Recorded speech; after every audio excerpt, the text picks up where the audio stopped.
It's been a bruising 7 days in the public eye, especially for Police Commissioner Richard Chambers, who joins me from The Hague in the Netherlands now. Good morning, sir. Good morning, Gareth. Look, there's a report out this morning from RNZ that says 2 members of the police's senior leadership team, including former Deputy Police Commissioner Tania Kura, visited Jevon McSkimming after he was charged with possessing objectionable material. Do you know of any other members of the police who visited him during this time? Look, I'm aware of 2, Gareth, and as soon as I found out about this, I addressed it with them. I expressed my huge disappointment, lack of judgment, poor decision-making. I addressed it with former Deputy Commissioner Tania Kura and one other member of the senior leadership team. So, yeah, very disappointed, actually, when you've got a person on serious criminal charges. It's not wise for any member of police to be visiting, frankly. So that's a total of 2 that you know of. Are there likely to be others? Well, look, I'm not sure. I'm aware of 2, Garth, and I've addressed it directly with those 2 individuals as soon as I became aware.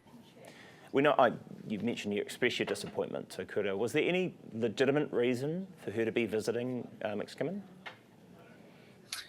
No, frankly, no, not at all. In fact, I think Ms. Kura was, when I asked for an explanation, she found it, she couldn't see what the issue was, and I explained that to her. It was a serious issue. It was a poor decision-making and poor judgment. So I'm aware of 2, and that's it. No suggestion of a visit for support or anything to sort of check in on him? No, I had one of my other senior members of my leadership team whose job it was to provide that support, and that was well known by people. So, there was no requirement for any other person to provide welfare support at all. Yeah, was she explicitly told not to visit him, or was that just a lapse of judgment? I think it was a lapse of judgment and poor decision making.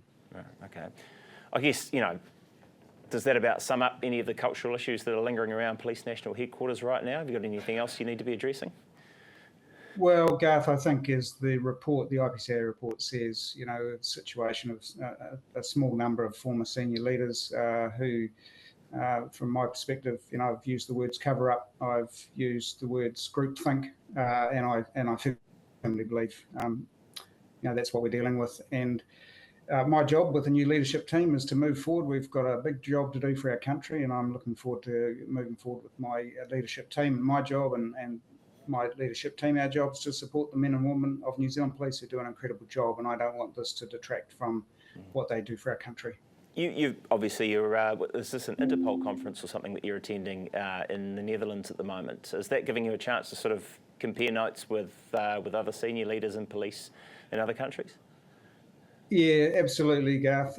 It's the Interpol General Assembly, and because I'm over here, I take the opportunity to meet with a number of my peers, and in the last 24 hours I've met with the Commissioner of the Met Police, the Director General of the National Crime Agency in the UK. Tomorrow it's the Executive Director of Europol, which is why I'm in The Hague, and then Secretary General of Interpol. And so I continue to do my job as the Commissioner of Police. The only thing that's changed is the time zone. So I think tonight I've got meetings back in New Zealand at 2 a.m. and 4 a.m. and, we box on and we move forward.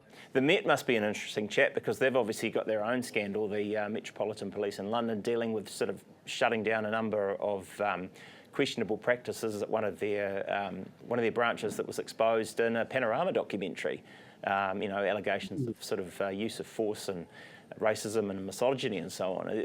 Are there notes there that you're sharing about how to deal with a crisis situation where perhaps people's confidence is dented a little bit? Yeah, absolutely, Garth. I met with Sir Mark Rowley twice since in the 24 hours I was in London, and we had breakfast this morning. We talked about that. I was particularly keen to talk to Sir Mark about how he navigated that for his agency, and because I want to do my best for New Zealand and for New Zealand Police, and if there's something that I can learn from the Met Police and their experience, then I will. And and sharing a few thoughts with Sir Mark was very helpful to me, and I'm confident that I have the right plan moving forward. Not only to address the IPCA recommendations, but also to ensure that I'm very, very clear, as I have been in my first year, about standards and expectations across the board.